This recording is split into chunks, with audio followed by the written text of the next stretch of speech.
Even though games are always the most important reason for me personally to buy a new console, clearly that's not everybody's reason. So what I'm trying to say is, when you have developers and these companies talking about things that are going on with their new consoles going into new generation, obviously Sony is betting big that people will want to buy their exclusive games, and that's going to be a reason to upgrade. With Microsoft, I think that it's going to be more, they don't really care. They offer like these services and stuff, and it doesn't really matter to them as much.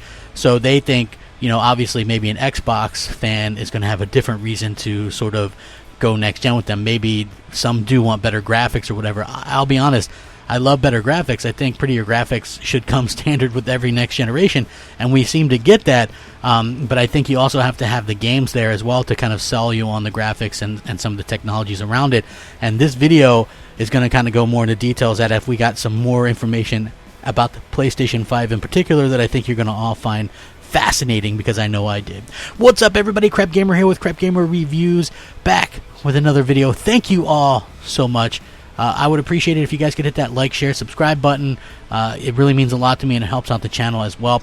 If you guys wouldn't mind, consider possibly becoming a member, or just hit the bell so you're notified of everything as soon as it drops. I do content daily, and so that lets you know when something is coming out, and I definitely do appreciate it. With that being said, thank you to all the new subscribers. Thank you to all the old subscribers and to everybody in between. I really appreciate it. If you ever want to talk video games, hit me up, Twitter, @_Crapgamer. Hit me up on Xbox Live, MOH space Crapgamer. PSN, just Crapgamer. I love talking video games. If you guys want to, chat it up or something, or maybe you disagree with me or have an idea for me, let me know. I'll be happy to sort of talk about it with you. I love doing that, and I appreciate people that actually, take their time out of their busy schedules to do that as well. I think you guys are amazing. Thank you so much for rocking out with me continually and supporting the next phase of my channel. Rock on.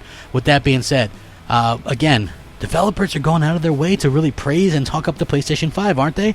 It's so weird that many more developers are talking about the PlayStation 5 as opposed to the Xbox Series X, given that the Xbox Series X is supposedly, so much more powerful than the PlayStation 5, right? We keep hearing about how it's this monster, and it's going to do all these things, and a kabillion frame rates per second, and you're going to be able to do this with the ray tracing and this tracing and that tracing. And for me personally, I always just was like, you could have the best thing in the world, but if you don't have the software to really show it off for the developers to really take advantage of it, it's kind of going to be meaningless at the end of the day. So I really do hope that Microsoft understand that going into next generation, it's going to take more than just power to kind of win people over. They had power for the last 3+ years. They really put an end to the narrative about lack of power in 2016 when they announced the One X, right? It was Scorpio at that time, but at that point, the resolution stuff got tossed out of the window, so good job with that. But at the same time, here we are, 3 years later, and, the game situation wasn't any better, and, the multiplats, while there are a good number that look better on the Xbox One X, having like 12 that really shine, in my opinion, like in Red Dead Redemption 2 being one of them over the PS4 Pro version, isn't really enough reason to warrant to own a $500 console or buy a $550 console, after tax. So to me, it really takes much more than just that, like, oh, you can play multiplats. Well, why can't I play multiplats and have great exclusives too? Like, why can't you do both? That's where Sony kind of comes into play, and I love pretty graphics. I love great graphics. And I always state that resolution is different than graphics, and I've been saying that for a very long time. And now developers are really kind of coming out and kind of reiterating that, mentioning even that Unreal Engine 5 demo that we saw looked absolutely spectacular. And one of the best things about it was that it was so quickly optimized in a short amount of time, just a couple of weeks by like 20 people. And there wasn't very much strain on that. And I did a video about that not too long ago. And, this is something a little bit different that I wanted to talk about, and which, of course, I'm going to link this interview in the description below. If you're new to the channel, I link all the sources to the news videos in the description below. If it's an opinion video, obviously I don't need a link for that if it's my opinion. If it's something that's a leak or something like that, or a rumor, sometimes you can't always link that, especially if it's something that somebody told me and they want to stay anonymous. You just have to take it with a grain of salt. But I'm always up front and tell you guys that, so and you don't get all weird on me. Oh man, you told me this. Listen, in this industry, sometimes things change and sometimes they change fast, so you got to keep that in mind going forward. Like, I've heard things one day and I was like, I'll make a video about it, and then they told me, maybe iffy on that changed or whatever, and I was like, glad I didn't make a video on that. Next thing you know, people hate me.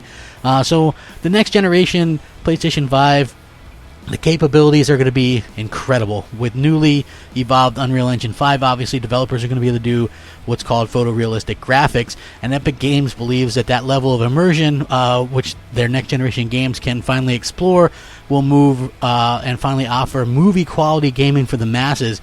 And this was actually coming from the official PlayStation Magazine, as they're publishing all these interviews now with these big developers who are talking about the PlayStation 5.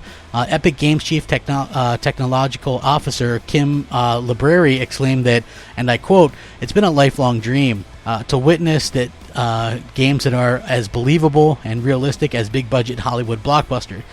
He has full confidence that the next generation graphics and processing feats of the PlayStation 5 powered by the Unreal Engine 5 will make that lifelong dream of his come true. That being said, it's obviously not the only aspect of next generation games, because there's, obviously a ton of different art styles and things like that we have to kind of understand comes along with everything. Not everything has to be realistic, but I think most of us will agree, you want some of that anyway. That's been a big problem I've had with Microsoft this entire generation, or especially the last 3 or 4 years, is you get your typical Halo, Forza, and Gears, but everything outside of that is super like unrealistic looking. Everything's very cartoon looking. So obviously, it's very interesting that this has really come about. Unreal Engine 5 comes as a rare example that not only produce high quality results but also make workflows more efficient. They also stated that the next generation PlayStation 5 games will also birth new gameplay concepts, and these, according to him, can take advantage of fully dynamic environments and lighting, much improved physics, smarter AI, and richer multiplayer experiences, which I believe I've covered that point before. They've been showering the PlayStation 5 with a ton of praise since they showcased Lumen, which is their kind of lighting thing. A lot of people will go, oh, well, they didn't show ray tracing. Well, Lumen is their kind of their own version of that. So they did the real-time demo running on Unreal Engine 5, and it really was impressive. That was more impressive than anything Microsoft has shown the week before that was supposedly running on the Xbox Series X. They confirmed that the technology has been designed for cross-platform play, and obviously the PlayStation 5 is going to be launching this holiday and things like that. But the thing that I thought was most impressive out of all this was the fact that they're pretty much confirming that we're going to see these high levels of amazing detail and levels of realism that we haven't seen before, because that gets me excited. And I know like Sony has like their own sort of engines and stuff like that they use, but at the same time I just kind of want to point out that it's pretty impressive that if they do happen to use Unreal Engine, that they can get even more bang for their buck, so to speak, from it as well, where you'll be able to take advantage of all this stuff with much less strain. I believe they said what using Lumen is much less strain than using like ray tracing and stuff like that. So I think that that's pretty incredible, and I also think that that's something that Sony has to their advantage, because they already have some of the best developers in the world, folks. So when we look at that, I think that that's something that we have to consider when thinking about which console to get. If you can only get one console next generation, which one are you going to get?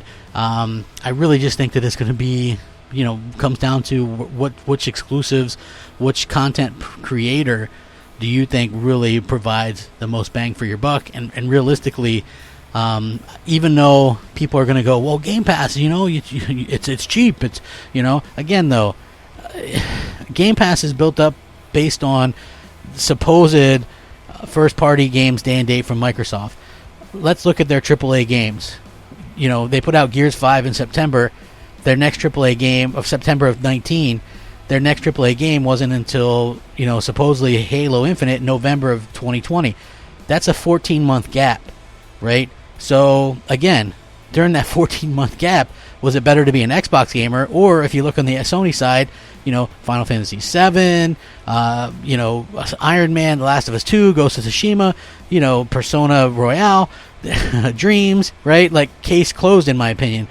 In my opinion, until Microsoft can prove that they can come out with big AAA bangers that are super high-quality Game of the Year type stuff consistently and a lot and quite a few during each year, then it's really Game Pass, in my opinion, is the place where games go that didn't sell well, and older games. And that's just my opinion. It doesn't make a lot of sense for me. I think it makes sense for some people, but for me personally, it's not something that makes a ton of sense.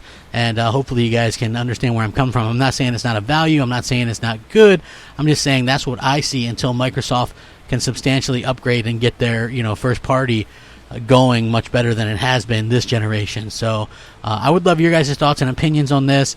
If you wouldn't mind, please hit me up in the comments below, or Twitter, or Xbox Live, or PlayStation Network, wherever. It doesn't really matter. I'm just happy to talk video games and have a good time. Thank you so much for joining me. Please, please, please have a fantastic day. And as always, just be good to each other and game on. Rack 'em up. Crapgamer out. Unscripted.